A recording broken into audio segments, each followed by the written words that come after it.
Welcome back student. हमारे पास है C1 mark in Newton's laws of motion chapter की एक्सरसाइज का fifth question. Two blocks of equal mass m are tied to each other through a light string and placed on a smooth horizontal table. One of the blocks is pulled along the line joining them with a constant force F. Find the tension in the string. तो basically question का जो diagram है वो ऐसे बनेगा।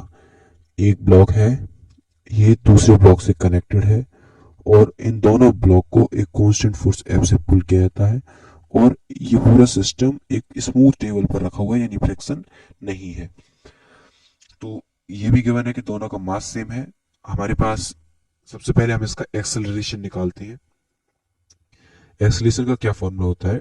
Acceleration होता है हमारा, acceleration is equal to net force upon total mass. Okay, या तो कोई प्रॉब्लम? वैसे हमसे पूछा क्या है इस क्वेश्चन में, हमसे इन दोनों ब्लॉक्स को जो जोड़ रही स्ट्रिंग है इसका टेंशन पता करना है, टीएम को फाइंड करना है। ओके, सबसे पहले हम एक्सेलरेशन निकालते हैं। Acceleration is equal to net force upon total mass. तो एक्सेलरेशन हमारा आ जाएगा, नेट फोर्स एफ है क्योंकि कोई नेगेटिव फोर्स नहीं है, कोई फ्रिक्शन नहीं है, तो सिर्फ एक ही फोर्स जो कि एफ है। Total mass m plus m यानी 2m। ओके, तो एक्सेलरेशन हमारा आ जाएगा एफ अपॉन 2m।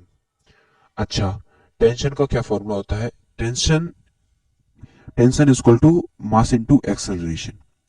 जैसे इस ब्लॉक के लिए अगर टेंशन निकालनी है तो इस ब्लॉक का मास रखेंगे और पूरे सिस्टम का एक्सेलरेशन रखेंगे। ओके, ये एक्सेलरेशन F अपॉन 2m ये पूरे सिस्टम का एक्सेलरेशन है। ओके, टेंशन का मतलब होता है जिस पार्टिकुलर ब्लॉक पर हम टेंशन निकाल रहे हैं उस ब्लॉक का मास मल्टीप्लाई जो टोटल सिस्टम का एक्सेलरेशन है वो। ओके, तो tension is equal to acceleration of system multiply mass of particular block. Okay, तो अगर हम इस ब्लॉक के लिए टेंशन निकालें तब भी वही होगा, इस ब्लॉक के लिए टेंशन निकालें तब भी वही होगा, टी की वैल्यू दोनों में सेम है।